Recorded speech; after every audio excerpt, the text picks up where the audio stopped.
রসুল সাল্লাল্লাহু আলাইহি সাল্লামের আদর্শ ও বৈশিষ্ট্য। মানুষের অঙ্গভঙ্গি, চালচলন ও আচার-আচরণ হলো তার জ্ঞানের লক্ষণ ও তার মন মানসিকতার বোঝার চাবিকাঠি। আবু বকর রাদিয়াল্লাহু আনহু-এর কন্যা আয়শা রাদিয়াল্লাহু আনহা সম্পর্কে সর্বাপেক্ষা বেশি জানতেন রাসূল সাল্লাল্লাহু আলাইহি সাল্লামের চরিত্র সম্পর্কে। আর তিনি নিখুঁত রূপে বর্ণনা দিতে পারবেন তার অবস্থা সম্পর্কে।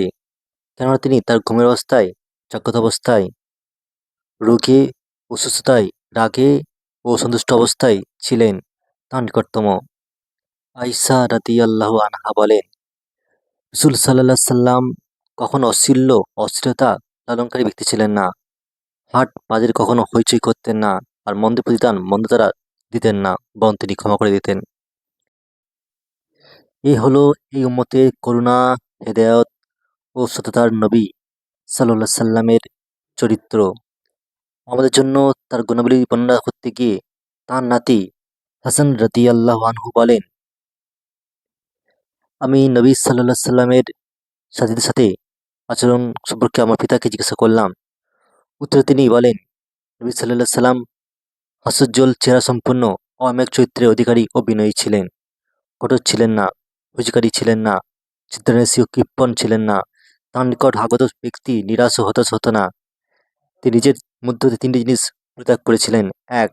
রিয়া বা আত্মপ্রকাশ, ২. অতিরঞ্জন এবং ৩. অনর্থক কার্যকলাপ।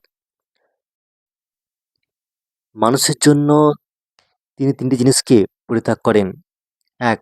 তিনি কাউকে নিন্দা করতেন না, ২. কাউকে দোষারোপ করতেন না, ৩. স্বভাবের প্রত্যাশা ব্যতীত কোনো কথাই বলতেন না।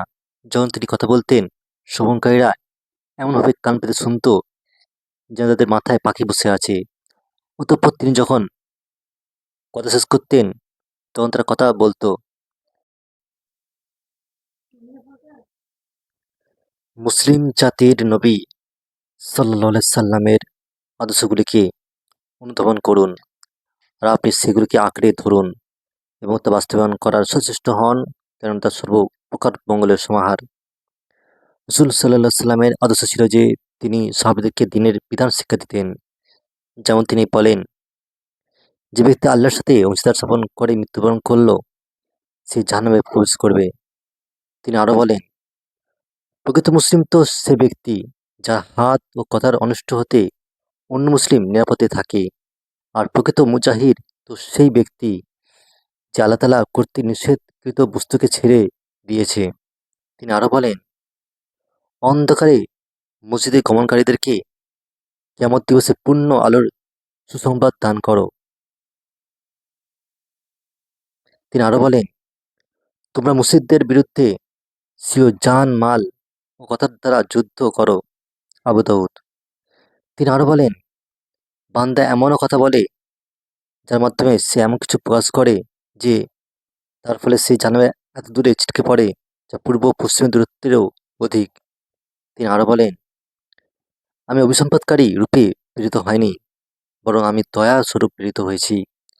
ওমর রাদিয়াল্লাহু আনহু হতে বর্ণিত, তিনি বলেন, নিশ্চয় রাসূল সাল্লাল্লাহু আলাইহি সাল্লাম ইরশাদ করেছেন, তোমরা আমাকে মাত্রাতিরিক্ত প্রশংসা করো না, যেমন খ্রিস্টানরা মরিয়ম পুত্র ঈসাকে করেছে।